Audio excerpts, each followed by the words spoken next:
श्री हरिदास, जय श्री राधे। हरिचरण चिंतन आज की स्पेशल कक्षा में आपका स्वागत है। रोज़ ही स्पेशल होती है वैसे, लेकिन ये थोड़ा और स्पेशल है क्योंकि इसमें हम रियल वृंदावन के स्थान हैं उनके बारे में चर्चा कर रहे हैं। श्री हरिदास। तो आज की कक्षा है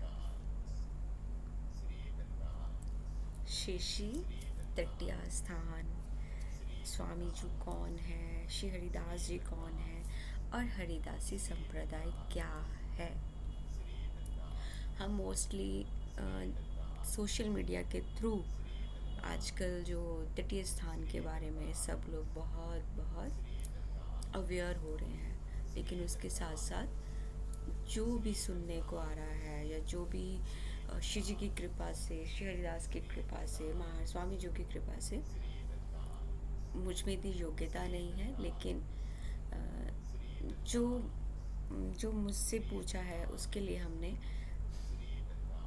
एज ए कक्षा तटीय स्थान के बारे में हमने जाना और उसको हम आगे लेके जाते हैं, क्योंकि शायद स्वामी जो चाहते हैं कि हम इसके बारे में और चर्चा करें, शायद श्री जी चाहते हैं कि हम इसके बारे में और स्वाध्याय करें।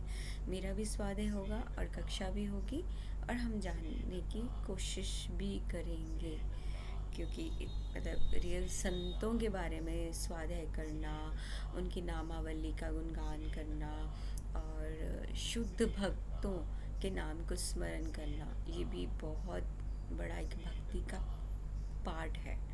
तो हम जल्दी से कक्षा स्टार्ट करने से पहले माता पिता को प्रणाम, गुरु आचार्य के चरणों में प्रणाम करते हैं। ओम ज्ञानम तिमिरान्धस्य ज्ञानाञ्जन शलाकया चक्षुरुन्मीलितं येन तस्मै श्री गुरुवे नमः। गुरुवे गौरचंद्राय राधिकाय तदालय कृष्णाय कृष्ण भक्ताय तद्भक्ताय नमो नमः। तप्त कांचन गौरांगी श्री राधे वृंदावनेश्वरी वृषभानु सुते देवी प्रणमामि हरिप्रिय। नमस्ते गिरिराजाय श्री गोवर्धन नामिने शेष क्लेशनाशाय परमानंद दायिने। श्री हरिदास।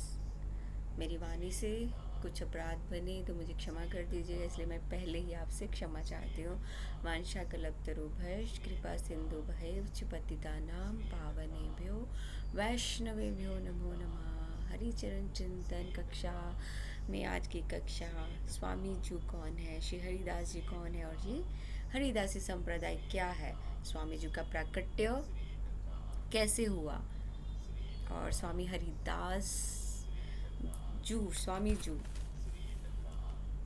मतलब प्राकट्य कैसे, कहाँ, क्यों हुआ, इसके बारे में हम जानने की कोशिश करेंगे। पहले हम स्टार्टिंग में मैं सीधा बताती हूँ एक ही चीज़, निकुंज की अगर कोई इच्छा करता है, निकुंज की भावना, निकुंज, इसके ऊपर हमने कक्षा चर्चा कर चुके हैं। गोपी कौन है, सहचरी कौन है और सखी कौन है और स्पेशल गोपियाँ कौन है, स्पेशल सखियाँ कौन है, इस पर हम कक्षा कर चुके हैं।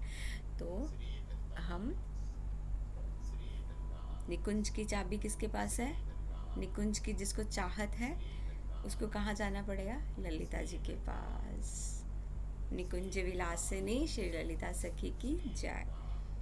तो कक्षा स्टार्ट करते हैं जल्दी से। इस पर एक कथा भी कह सकते हैं, लीला भी कह सकते हैं, लेकिन ये रियल स्वामी जी का प्राकट्य जो है उसको मैं आप तक पहुंचाने की, संतों की आज्ञा से, श्री जी की आज्ञा से मैं आप तक पहुंचाने की कोशिश करने लगी। श्री द्वारिकाधीश सिंहासन पर विराजमान है, इसको आप एक लीला की तरह स्मरण भी कर सकते हैं। और नारद जी आते हैं, वो तो नित्य आते हैं भगवान को दर्शन करने, भगवान के पास कुछ ना कुछ प्रॉब्लम्स लेके तो दर्शन को आते हैं। तो आज भगवान गहरे चिंतन में है, बहुत गहरे चिंतन में, तो नारद जी आते हैं और वो कहते हैं कि हे द्वारिकाधीश, हे श्याम श्याम सुंदर, आज आप बहुत किसी गहरे चिंतन में है, आपके चेहरे पे कुछ ज़्यादा ही चिंता की रेखाएं दिख रही है। तो भगवान कहते हैं आज मैं अपने रस स्वरूप और मूल स्वरूप का ध्यान कर रहा हूँ। भगवान का एक रस स्वरूप है और एक मूल है, तो उसके ऊपर वो ध्यान कर रहे हैं, तो उसका चिंतन कर रहा हूँ। तो नारद जी बोले, भैया अब आप ये रस स्वरूप और मूल स्वरूप अब ये आपका क्या है? तो भगवान कहते हैं कि यमुना जी का तट है, संधन कुंज है, वृंदावन धाम है, यानी यमुना जी का तट है, वृंदावन धाम है, पहले वृंदावन धाम है, उसमें यमुना जी का तट है, संधन कुंज है, और कुंजों में इत्र है, इत्र जैसे रज में, तटीय स्थान में जो रज है ना, उसमें इत्र मतलब ऑफर किए जाते हैं। तो सुंदर रज है, ललिता जी हैं एक तरफ, श्री जी स्वामिनी जू और एक तरफ मैं, और ललिता जी लाड़ लड़ा रही हैं। तो नारद जी बोले, अब ये आपका कौन सा स्वरूप है? तो भगवान कहते हैं, चलो मैं तुम्हें दर्शन ही करवा देता हूँ। तो भगवान नारद जी का हाथ पकड़ते हैं और ले चलते हैं, और एक ऐसा स्थान यहाँ पे सूर्य का प्रकाश नहीं है और ये पृथ्वी जैसा भी नहीं लग रहा है। तो यहाँ पे 5 पर्वत हैं और हर पर्वत के सामने ऋषि हैं, 5 ऋषि जो तपस्या कर रहे हैं। तो नारद जी बोले, जय जय, ये कौन सा पर्वत है और ये कौन सी जगह है? तो और ये कौन ऋषि है? भगवान बोले, ये पर्वत, ये ऋषि, ये कोई सामान्य ऋषि नहीं है, ना ही ये कोई सामान्य पर्वत है। तो ये अनेकों कल्पों से तपस्या कर रहे हैं, और हर कल्प में ये तपस्या करते हैं, मुझसे वरदान मांगते हैं, और मैं असमर्थ हूँ वो इनको वरदान देने के लिए। फिर ये मुझसे क्या कहते हैं, तो ठीक है, फिर हम प्राण त्याग देते हैं, तो आप हमें पुनर्जन्म दे दीजिए, मतलब मनुष्य का ही पुनर्जन्म दे दीजिए। फिर भगवान वैसा कर देते हैं। तो भगवान कहते हैं कि ये प्राण त्यागते, लेकिन जो वो प्राण त्यागते जो अस्थियां हैं, कल्प युगों से ये अस्थियां ही पर्वत है। तो नारद जी कहते हैं, हे भगवान,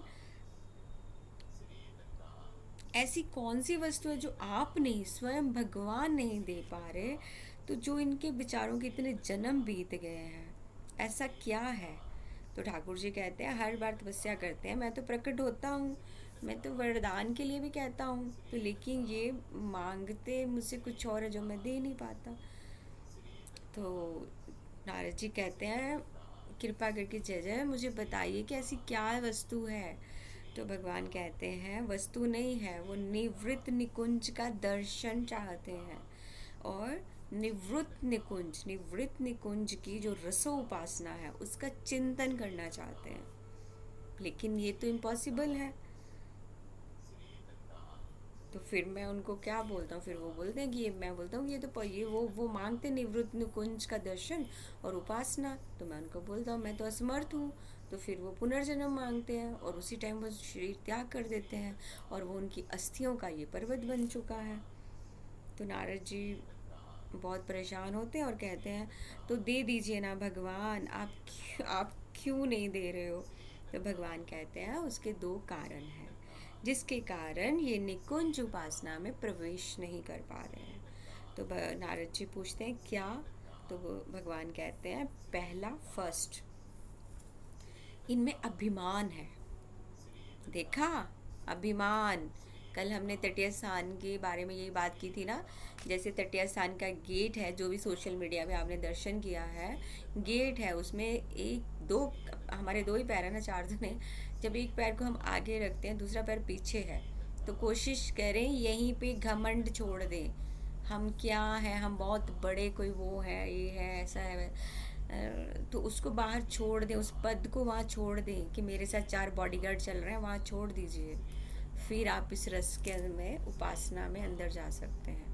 भगवान ने भी बोला कि पहले तो अभिमान का त्याग। लोग पता क्या बोलते हैं कि ईगो अभिमान है तुम्हारे रिश्ते, इसलिए तुम रिश्ते भी सब खो दोगे।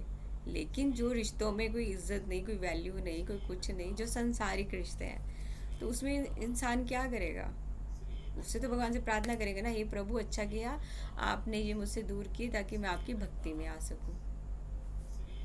तो हम क्या बात कर रहे थे? हाँ, अभिमान त्याग दें। भगवान ने बोला इनको अभिमान है, क्यों? क्योंकि पर्वत के बिल्कुल सामने बैठ के तपस्या करते हैं। इनको अपने, क्योंकि वो अस्थियों से बना हुआ पर्वत है, तो उनको ये अभिमान है कि हमारे कल्प जो युग बीतते हैं, हमने वो भजन किया, तप किया हुआ है। तो उस अभिमान को वो देखते रहते हैं और उससे वो अपने अभिमान को और वो करते हैं, क्या बोलते हैं, जैसे आग में घी डालते हैं ना, तो फिर वो चीज़ बढ़ती है। उसी तरह वो अपने अभिमान को थोड़ा पोषण देते हैं कि हमारा अभिमान और बढ़ता रहे। मेरा भजन तप है ये। नंबर सेकंड, गुरु विहीन है। गुरु तो है ही नहीं, तभी तो अभिमान है। लेकिन गुरु होते हुए भी कईयों में अभिमान है।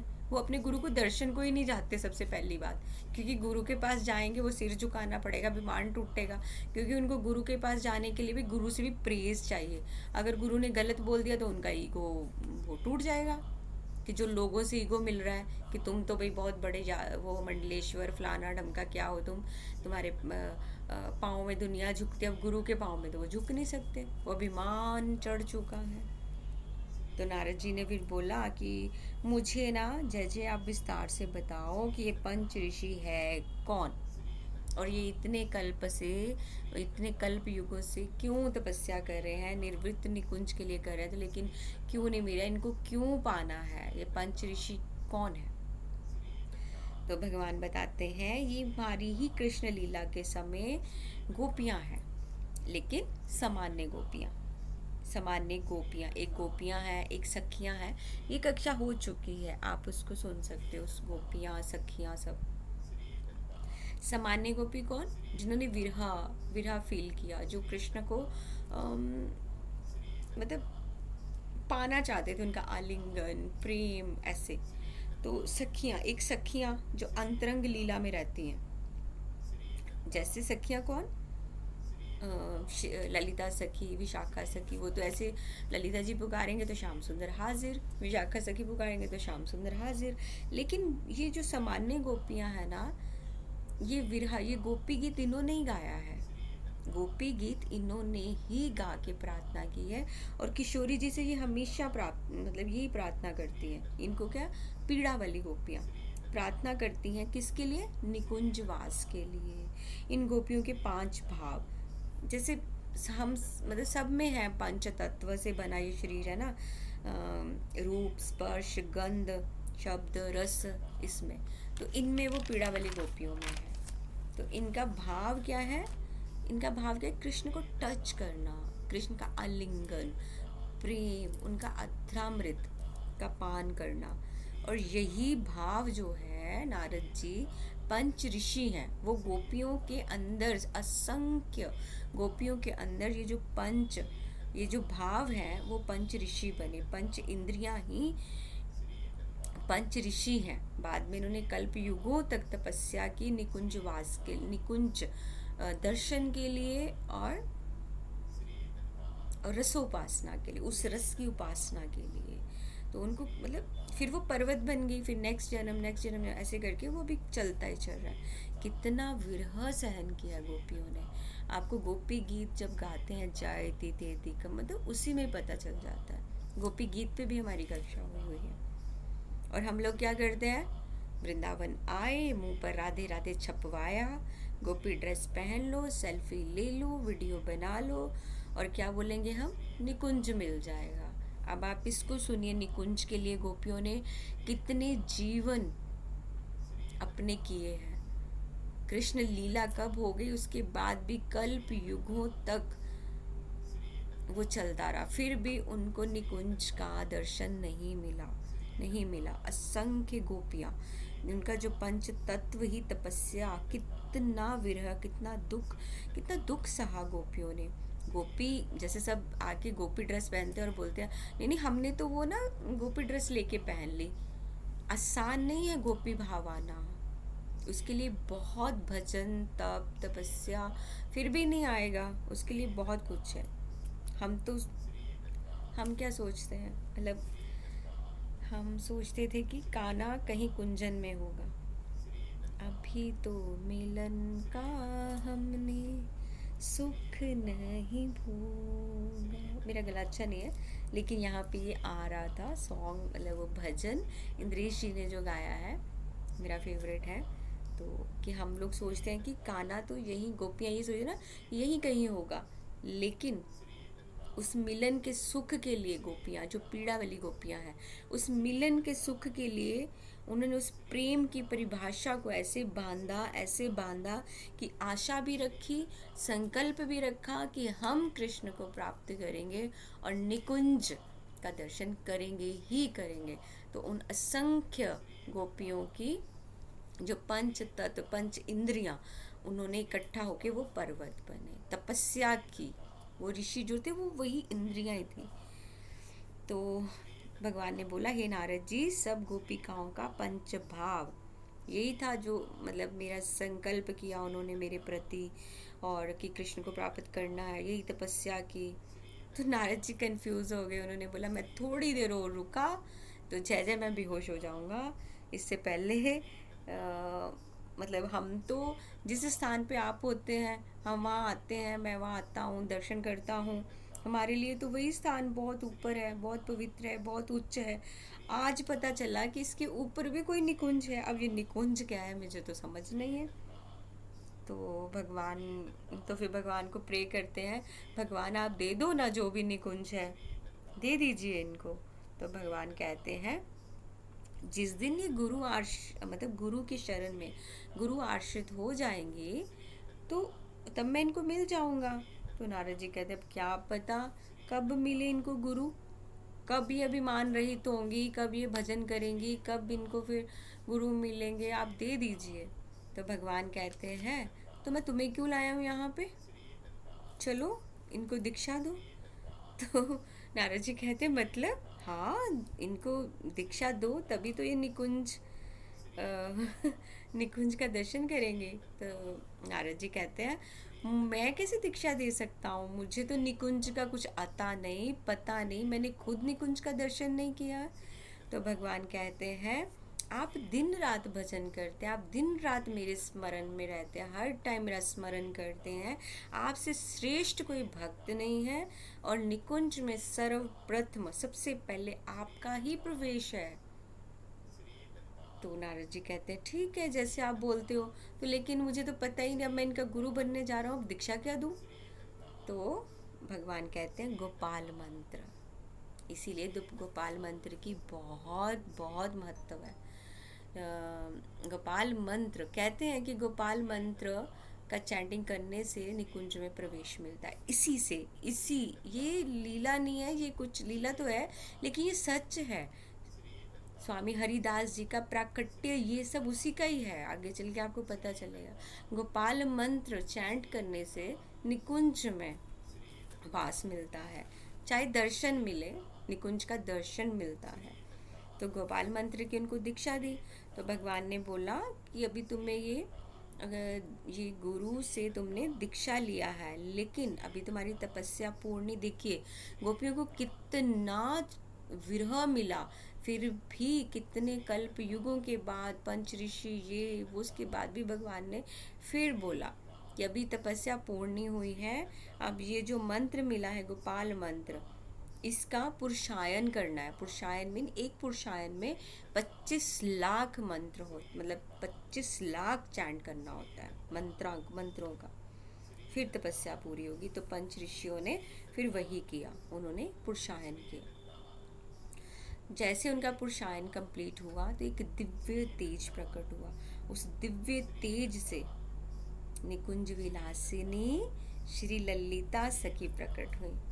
इतनी सुंदर ना रूप, इतना सौंदर्य देखकर पंच ऋषि मोहित हो गए, और उनकी जो ठोड़ी है यहाँ पे एक चिबुक में से उनको निकुंज का सिर्फ क्षण भर का दर्शन, मात्र दर्शन प्राप्त, क्षण सिर्फ एक सेकंड का, और वो गायब हो गया। और मतलब वो चमक रहा था चिबुक, और उनको निकुंज का क्षण में दर्शन हुआ। हो सके तो आप ये क्लास सुनते हुए अपनी लीला चिंतन कर सकते हैं। तो क्यों हुआ निकुंज का? निकुंज की चाबी ललिता सखी के पास है। अगर आप सबको मेरी एक माता जी जो बहुत एक्साइटेड है तो नहीं बोल सकती मैं, गौड़िये हैं, मैं भी गौड़िये हूँ, तो गौड़िये संप्रदाय से हैं, लेकिन उनका भाव थोड़ा उधर है, गोपियों की तरफ। तो उनने स्पेशली मुझे बोला था कि मुझे माता जी इसको जानना है। तो चाबी क्या है? चाबी किसके पास है? निकुंज की ललिता सखी के पास। तो ललिता सखी तो सब दिल की बात जान जाती हैं। अब वो रूप देखकर ललिता सखी का तो पांचों के मन में क्या क्या भाव आए। ललिता जी तो मन के भाव उनके जान गई कि इनके मन में अलग अलग भाव आ गए। एक के मन में आया कि मैं गोद में लेकर इसको खिलाऊं, एक के मन में आया मैं इसकी छाया बन जाऊं, एक के मन में आया कि मैं हर समय इसके साथ रहूं, और एक के मन में आया मैं इसके साथ दोस्ती करूं, मैत्री, और एक के मन में आया कि मैं इसको हर टाइम निहारता ही रहूं। और ललिता जी पहचान गई। तो उनके सबके मन में ये भाव आ ही रहे थे कि ललिता सखी बोले कि अब तुम लोग चिंता मत करो, इतने वर्षों की तपस्या, तुमने 25 लाख पुरुषायन किए और तुम्हें क्षण भर में जो निकुंज का दर्शन हुआ है, तो कुछ भी तुम्हारा व्यर्थ नहीं जाएगा। आपके जब तब भाव प्रेम से आपको निकुंज दर्शन मिलेगा। लेकिन कैसे? अभी भी कैसे है, लेकिन कैसे? देखिए, सोचिए, गोपी बनना आसान नहीं है। ड्रेस पहन के फेस पे पूरे आके राधा नाम का छापा लगा के राधा राधा राधा, वो नहीं मिलता है। लेकिन उन्होंने बोला कैसे कि आप जाओ, कली काल प्रारंभ हो चुका है, कलयुग स्टार्ट हो चुका है। वृंदावन में एक गांव है राजपुर, वहाँ पे जाके आप रहो, और वहाँ आपके यहाँ मैं एक बालक के रूप में आऊँगी, मैं ही आऊँगी, और आपको फिर निकुंज ले जाऊँगी। श्री हरिदास निकुंज विलासिनी श्री ललिता सखी की जय, स्वामी जी महाराज की जय, वृंदावन धाम की जय। तो अब निकुंज विलासिनी श्री ललिता सखी जी ने बोल दिया कि मैं ही आऊँगी और आपको ले अब फिर उनको इंतज़ार करना पड़ा ना, कल्प युगों तक। अब नारद जी को बता रहे, बोलते फिर से इंतज़ार, फिर से उनको इंतज़ार इंतज़ार इंतज़ार, अब फिर से उनको वेट करना है। अब वो क्या किया उन पांचों ने, वो 5 ऋषि कौन थे, उन्होंने बोला वहाँ गांव में जाके तुम्हारा नाम होगा गंगाधर गुरुज, मतलब जिसने जो भाव था दिल में, जिसका मन था कि मैं इसको लाली की तरह अपनी गोद में बिठा के खिलाऊं, उनका नाम हुआ गंगाधर। गुरुजन, भजना, जपना, भीलना, इस तरह। तो भावों के अकॉर्डिंग, जैसे दीक्षा के बाद हम जैसे एक किस्म की ये दीक्षा ही हुई ना, दीक्षा के बाद उनको नेम, सेम जैसे गौड़िये में भी हमारी दीक्षा होती है तो हमें नाम दिया जाता है। कैसे? जो हमारे अंदर की भावना है, जो हमारे अंदर चल रहा होता है, गुरु तो स्वयं भगवान है ना, तो जो हमारे अंदर चल रहा होता है, जो हम इंटरनली हैं, वही हमें नाम दिया जाता है। गुरु महाराज वैसे नाम देते हैं, जो हमारा जीवन का रियल नेम है। शरीर का तो माता पिता का दिया, उसके साथ तो संबंध शरीर का है, लेकिन जो रियल है, जो जीवन रियल भक्ति का स्पिरिचुअल नेम, तो इस तरह ललिता सखी ने उनको नाम दिए और बोला वहाँ पे जाके रहिए और मैं ही जन्म लूँ। गंगाधर जी उनकी पत्नी चित्रा, तो उन्होंने बोला था कि मैं गोद में खिलाऊं, और वहाँ पे ललिता सखी जी ने श्री हरिदास जन्म लिया। गुरुजन, चित्रा जी के भाई, उनके पास क्या आया? उनके यहाँ किसने जन्म लिया? विट्ठल विपुल देव जी। विट्ठल विपुल देव जी। अब श्री हरिदास तो हमें पता चला गया, हरिदास महाराज जी कौन है? ललिता सखी, ललिता सखी जी है ना श्री हरिदास। तो चित्रा सखी के भाई गुरुजन, उनके वहाँ पे जन्म हुआ विट्ठल विपुल देव। अब वो कौन है? किसकी इनकारनेशन है? वृंदावन की, वृंदावन धाम की जय। वृंदावन नहीं है तो ललिता सखी नहीं आएंगी, तो वृंदावन का अवतार लिया, वृंदावन का इनकारनेशन मतलब धाम, विट्ठल विपुल देव जी। तो ललिता सखी जी नहीं आएंगी और विट्ठल विपुल देव जी का जन्म स्वामी हरिदास जी के 5 वर्ष पहले, क्योंकि वृंदावन तो पहले